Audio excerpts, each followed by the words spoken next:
नमस्कार दोस्तों, Nehra study hub में आप सभी का स्वागत है।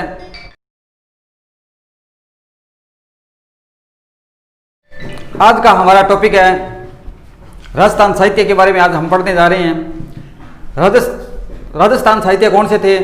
सीधा सा मतलब है जिन साहित्यों की रचना राजस्थानी भाषा में हुई उन्हें राजस्थानी साहित्य कहा जाता है। तो कौन कौन से वो राजस्थान साहित्य थे और उनके रचनाकार कौन थे और उनसे जुड़ी हुई खास बातें क्या थी और उसके अंदर किस चीज़ का वर्णन किया गया था, इसके बारे में आज हम अध्ययन करेंगे। तो आइए देखते हैं। सबसे पहला जो हमारा साहित्य है वो है पृथ्वीराज रासो। पृथ्वीराज रासो की जो लेखक थे वो थे चंद्रवरदाई, या इनका एक नाम पृथ्वी भट्ट भी था। और ये इनका जो जन्म है वो 1148 के अंदर लाहौर में हुआ था। ये पृथ्वीराज चौहान या पृथ्वीराज तृतीय के दरबारी कवि थे। और ये जो ग्रंथ है ये डिंगल शैली के अंदर लिखा गया है और डिंगल शैली का इसे प्रथम महाकाव्य भी माना जाता है। और इसका जो अंतिम भाग था उसका जो वर्णन है वो चंद्रवरदाई के पुत्र जलहर ने पूरा किया था। और इस ग्रंथ के अंदर जो त्राइन के प्रथम और द्वितीय युद्ध जो हुआ था 1191 और 1192 में पृथ्वीराज तृतीय और मोहम्मद गौरी के मध्य, उसका वर्णन किया गया है। आगे वाला साहित्य देखिए, मुहणोत नैणसीरी ख्यात। मुहणोत नैणसीरी ख्यात के लेखक हैं मुहणोत नैणसी। इस ग्रंथ के अंदर मारवाड़ की जनसंख्या के आंकड़े दिए हुए हैं। ये प्रथम ग्रंथ था जो मुहणोत नैणसी का, जिसके अंदर मारवाड़ की जनसंख्या के आंकड़े दिए हुए थे। और ये महाराजा जो थे जसवंत सिंह जोधपुर के, उनके दरबारी कवि थे मुहणोत नैणसी। इन्हें मुंशी देवी प्रसाद ने राजपुताने का अबुल फजल कहा है। अबुल फजल अकबर का दरबारी कवि था। जो दर्जा अकबर के दरबार में या जो स्थान अकबर के दरबार में अबुल फजल को था, वही स्थान मारवाड़ के अंदर राजपुताने के अंदर मुहणोत नैणसी को प्राप्त था। उतना ही मान सम्मान मुहणोत नैणसी को दिया जाता था। इसीलिए मुंशी देवी प्रसाद ने राजपुताने का अबुल फजल कहा है मुहणोत नैणसी को। इनका भी मुहणोत नैणसी का ही एक और ग्रंथ है मारवाड़ रे प्रगनारी विगत। इस ग्रंथ को मारवाड़ का गजेटियर या मारवाड़ का कोश कहा जाता है। इस ग्रंथ के अंदर मारवाड़ का वृहत विस्तृत एक बहुत बड़ा इतिहास लिखा गया है मारवाड़ रे प्रगनारी विगत के अंदर। और मुहणोत नैणसी जो थे वो जैसे ऊपर बताया है जसवंत सिंह के दरबारी कवि थे और जसवंत सिंह के साथ इनके बहुत ही अच्छे संबंध थे। लेकिन कुछ आगे चलकर इनके संबंधों के बीच इनके थोड़ा तनाव आया और जो जसवंत सिंह थे उन्होंने नैणसी पर विश्वासघात का आरोप लगाकर उनको जेल में डाल दिया। और ये जो घटना थी, ये जो बात मुहणोत नैणसी सहन नहीं कर पाए और उन्होंने जेल के अंदर ही आत्महत्या कर ली। इसके आगे का जो है दयालदास रिख्यात। दयालदास रिख्यात जो है वो दयालदास ने ही लिखी।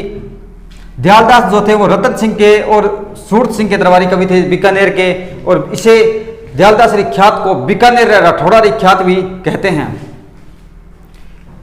एक है बांकीदास रिख्यात। इसके लेखक बांकीदास ही थे जो मान सिंह जोधपुर के दरबारी कवि थे और इसे जोधपुर राज्य की ख्यात भी कहते हैं। इस ग्रंथ के अंदर 1857 के समय जब क्रांति हुई थी तो एक बहुत ही प्रसिद्ध गीत लिखा गया था डिंगल भाषा में, आयो अंग्रेज मुल्क रे ऊपर। यह बहुत ही उस समय का प्रसिद्ध गीत रहा था, बहुत ही फेमस हुआ था उस समय गीत। इसके लेखक कौन थे? बांकीदास, जिन्होंने बांकीदास रिख्यात की रचना की। मुंडियार ख्यात जो थे उसके जो लेखक हुए हैं वो मुंडियार गांव था एक जोधपुर के अंदर, उसके वहां पर रहने वाले चारण लोग वहां पर रहते थे, उनके द्वारा लिखित माना जाता है। यह भी एक जोधपुर राज्य की ख्यात है। वीर विनोद के लेखक कौन थे? कवि श्यामल दास जो थे वो एक गांव है भीलवाड़ा के अंदर, छालीवाड़ा भीलवाड़ा के रहने वाले थे। इन्होंने इस ग्रंथ के अंदर मेवाड़ के इतिहास का वर्णन किया है। इनको अंग्रेजों ने केसर हिंद की उपाधि दी थी। केसर हिंद की जो उपाधि है वो अंग्रेजों ने इससे पहले महात्मा गांधी को भी दी है। और जो महाराणा मेवाड़ के महाराणा सज्जन सिंह थे, उन्होंने कवि श्यामल दास को महामहोपाध्याय की उपाधि प्रदान की थी। इसके अगला ग्रंथ देखते हैं हम।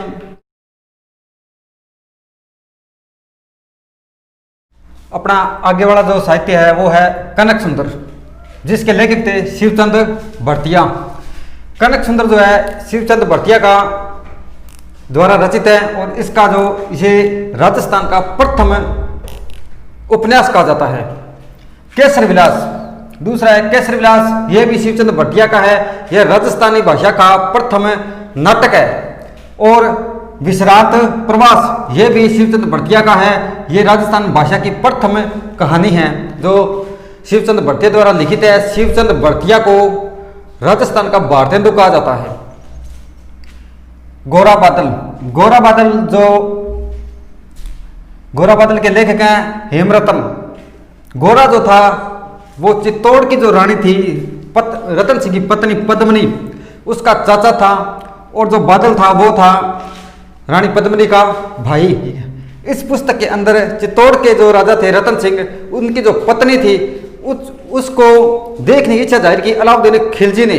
और वो धोखे से मन में अपने अलाउद्दीन खिलजी अपने मन में जो गद्दारी का भाव भरे हुए धोखे से रतन सिंह को उठाकर दिल्ली ले गया और वहां पर उसको कैद कर लिया।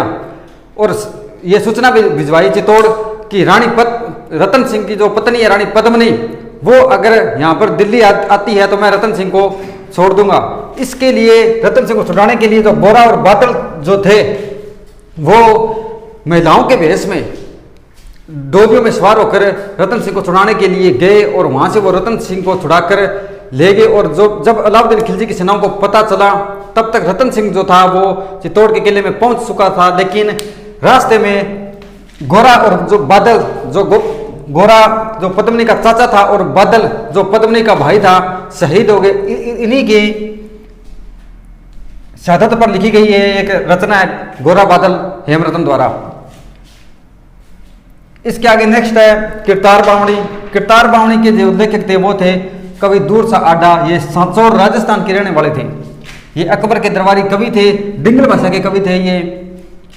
और विरोध छतरी भी इनकी एक रचना है दूर सा आडा की, जिसके अंदर ये जो दूर सा आडा रचना जो है दूर सा आडा की ये एक महाराणा प्रताप पर लिखी गई वीरगाथा है। इसके अंदर अकबर का दुष्ट अधम आदि शब्दों से श्रृंगार किया गया है। दूर सा आडा एक ऐसे कवि थे जिन्होंने अकबर के दरबार में रहते हुए अकबर की खुलेआम आलोचना की है। आगे नेक्स्ट वेली कृष्ण रुक्मणीरी।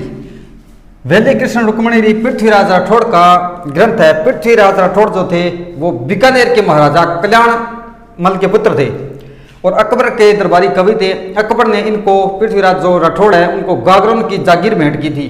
गागरोन इसीलिए गागरोन के दुर्ग के अंदर ही यह वेली कृष्ण रुक्मणीरी ग्रंथ की रचना हुई। वेली का शब्द का अर्थ यहाँ पर विवाह है। विवाह कृष्ण और रुक्मणी का विवाह बहुत ही महत्वपूर्ण शानदार ग्रंथ इन्होंने लिखा। पृथ्वीराज राठौड़ को टेस्टिटोरी ने, डॉक्टर टेस्टिटोरी जो इटली का था जिसने डिंगल शैली का अध्ययन किया, उसने पृथ्वीराज राठौड़ को डिंगल का होरेस कहा है। और कुशल धीर ने वेली कृष्ण रुक्मणी पर टीका लिखी है। टीका क्या होती है? टीका का मतलब होता है मूल विचार। किसने लिखी? कुशल धीर ने। किस पर? वेली कृष्ण रुक्मणी पर। और जो ये कवि दूर सा आडा है, इन्होंने इस ग्रंथ को वेली कृष्ण रुक्मणी को 5वां वेद और 19वां पुराण कहा है। किसने? कवि दूर सा आडा ने। आगे एक कविता है पित्थल और पाथल। यह कविता है कन्हैयालाल सेठिया की। इसके अंदर पाथल जो है वो महाराणा प्रताप को कहा गया है और पित्थल जो है वो पृथ्वीराज राठौड़, यही जो बीकानेर के राजा जिन्होंने वेली कृष्ण रुक्मणी ग्रंथ की रचना की, उनको कहा गया है पित्थल। किसने कहा? कन्हैयालाल सेठिया ने। ये चूरू के निवासी थे, चूरू के बहुत ही शानदार कवि रहे हैं ये। धरती धोनारी ये कन्हैयालाल सेठिया की कविता है। और मिंजर कन्हैयालाल सेठिया का उपन्यास है। लील टांस ये कन्हैयालाल सेठिया का व्यंग्य है जो इनके ब्रैकेट में मैंने लिख दिया है। लील टांस व्यंग्य है, मिंजर जो है वो उपन्यास है, धरती धोनारी और पित्थल और पाथल कविता है अचलदास खिचड़ी वचनिका। अचलदास खिचड़ी वचनिका के लेखक हैं शिवदास गार्डन। शिवदास जो गार्डन जो थे उन्होंने ये जो गागरन का प्रथम शाखा हुआ था 1423 में। गागरन में 2 शाखे हुए हैं, दूसरा हुआ था 1444 में, पहला जो शाखा हुआ था वो हुआ था 1423 में। उस समय गागरन के राजा थे अचलदास खिची और उन्होंने होशंग शाह के विरुद्ध केसरिया धारण किया और उनकी जो पत्नी थी कमला दे उसने जोहर किया।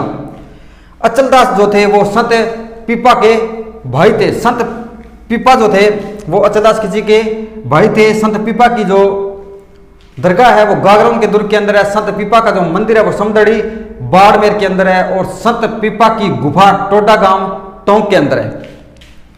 इसके बाद नेक्स्ट देखते हैं हम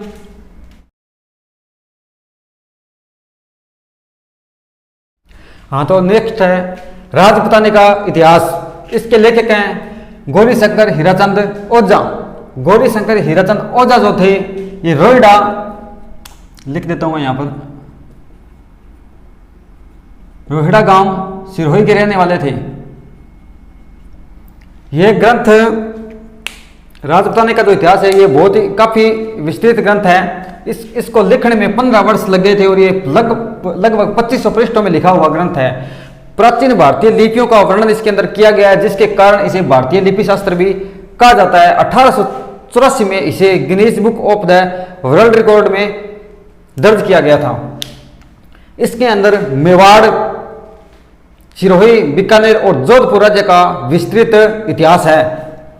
नेक्स्ट है पद्मावत। पद्मावत के रचयिता जो थे वो थे मलिक मोहम्मद जायसी।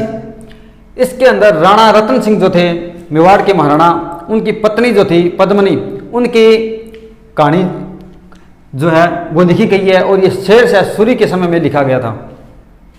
संगत सिंह रासो ये गिरधन ओसिया द्वारा रचित है। इसके अंदर महाराणा प्रताप और जो उनका छोटा भाई शक्ति सिंह जो था उनके मिलन का जो वर्णन है वो किया गया है।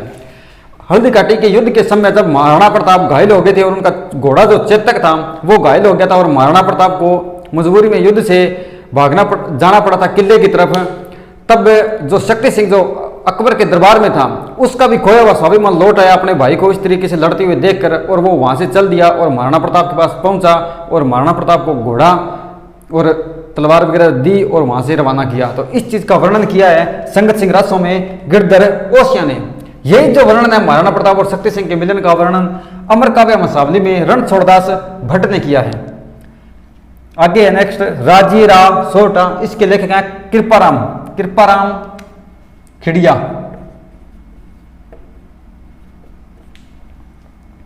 आगे नेक्स्ट सेनानी की जो लेखक हैं ये मेघराज मुकुल हैं। इसके अंदर जो औरंगजेब और मेवाड़ के राणा रतन सिंह के बीच जो युद्ध हुआ था उस समय जब राज सिंह पर आक्रमण किया था औरंगजेब ने, तब राज सिंह ने अपना जो संदेश है अपने सामंतों को भिजवाया था भी औरंगजेब का आक्रमण हो गया है और हम सब एकजुट होकर उसके आक्रमण का मुकाबला करें। तब यही जो संदेश है ये राणा जो सिलंबुर का ठाकुर था रतन सिंह चुड़ावत उसको मिला। उसी दिन राणा जो रतन सिंह चुड़ावत था उसकी शादी हुई थी, तो उसने उसका जो जाने वो कंफ्यूज हो गया था अभी जाए या ना जाए। तो लेकिन उसकी जो पत्नी थी सहल कंवर, उसने उसको जाने के लिए कहा कि मातृभूमि की रक्षा है वो सर्वोपरि है, ये आपका मेन जो है परम कर्तव्य बनता है कि आप सबसे पहले मातृभूमि की रक्षा करिए, तो आप यहाँ युद्ध में लड़ने के लिए जाएं।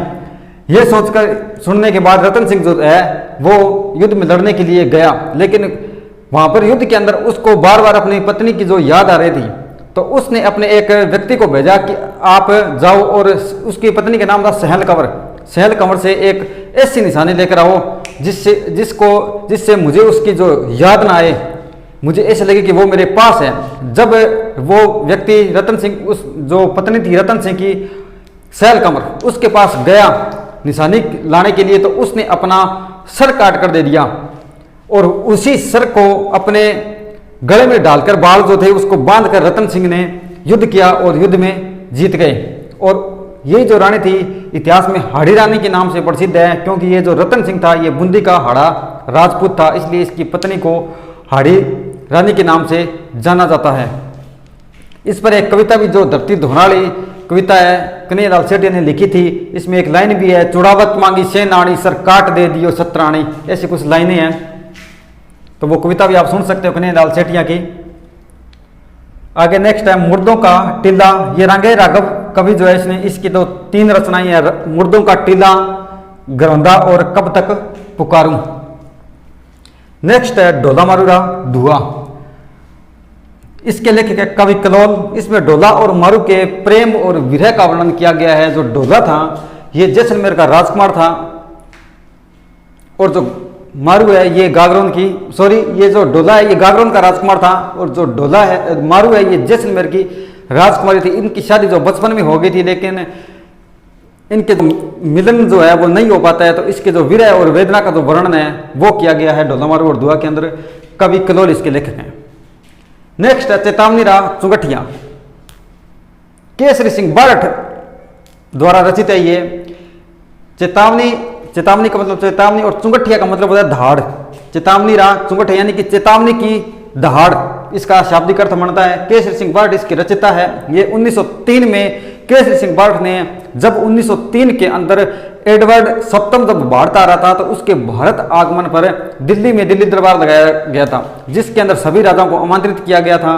तो यही आमंत्रित पत्र जो है वो मेवाड़ के महाराणा फतेह सिंह के पास भी आता है और मेवाड़ के महाराणा जो फतेह सिंह है वो वहाँ से दिल्ली दरबार में शामिल होने के लिए जाते हैं। लेकिन जो केसरी सिंह बारठ है उसने ये रचना लिखकर उनके जो गोपाल सिंह खरवा नाम का एक व्यक्ति था उसके हाथों भिजवाई कि हे वो तो वहाँ से चल पड़े थे मेवाड़ के जो शासक जो थे फतेह सिंह, तो उनको पीछे से वो भिजवाई कि ये आप उन तक पहुँचाओ जो ये रचना 13 सोठों वाली जो कविता लिखी थी। उसको लेकर गोपाल सिंह खरवा सरेरा नसीराबाद अजमेर के पास एक जगह है वहाँ पर जाकर मेवाड़ के जो महाराणा फतेह सिंह से उनको देता है और उनको वो पढ़ते हैं 13 सोठों वाली रचना जो उन्होंने लिखी केसरी सिंह बारठ ने, जिसको पढ़कर उनका एक स्वाभिमान लौट आता है और वो फिर दिल्ली दरबार में शामिल नहीं जाते हैं या दिल्ली दरबार में शामिल नहीं होते हैं। उस समय लॉर्ड कर्जन ने ये जो दिल्ली दरबार 1903 में लगाया था, लॉर्ड कर्जन द्वारा लगाया गया था। एडवर्ड सप्तम भारत आए थे उस समय। तो ये एक बार आप और देख लीजिए। राजपूताने का इतिहास, गौरीशंकर हीराचंद ओझा, पद्मावत मलिक मोहम्मद जायसी, संगत सिंह रासो, गिरधर ओसिया, अमर काव्य मसावली, रणछोड़ भट्ट, राजी रसोटा कृपाराम, सेनानी मेघराज मुकुल और मुर्दों का टिल्ला घरौंदा और ये कब तक पुकारूं रांगे राघव, ढोला मारूरा धुआ कवि कलोल, चेतावनी रा चुंगठिया केसरी सिंह बारठ। केसरी सिंह बारठ एक बहुत ही बड़े देशभक्त रहे हैं। एकमात्र ऐसा परिवार था ये जो आज़ादी के समय पूरा का पूरा परिवार देश की स्वतंत्रता के लिए शहीद हो गया। इनका ये खुद केसरी सिंह बारठ, इनका भाई जोरावर सिंह बारठ और इनका पुत्र प्रताप सिंह बारठ और यहाँ तक इनका ज्वाई ईश्वर सिंह बारठ भी इन्होंने देश की स्वतंत्रता के लिए अपनी जिंदगी जो है को कुर्बान कर दी। इनका जो पुत्र जब प्रताप सिंह बारठ मारा गया था तब ये जेल में थे, बरेली की हजारीबाग जेल के अंदर थे ये झारखंड के अंदर। तब इनको सूचना मिली कि इनका पुत्र मारा गया है। तब इन्होंने हंसते हुए यही कहा था कि वो मेरा पुत्र ही नहीं था, वो इस भारत माँ का पुत्र था और इस भारत माँ की आज़ादी के लिए कुर्बान हो गया। तो ये हमने इतने साहित्य पढ़ लिए हैं, जो बाकी के बच गए हम नेक्स्ट क्लास में करेंगे। धन्यवाद। अगर आपको ये अगर अच्छा लगा तो इसको सब्सक्राइब करें, वीडियो को कमेंट करें और लाइक करें। धन्यवाद।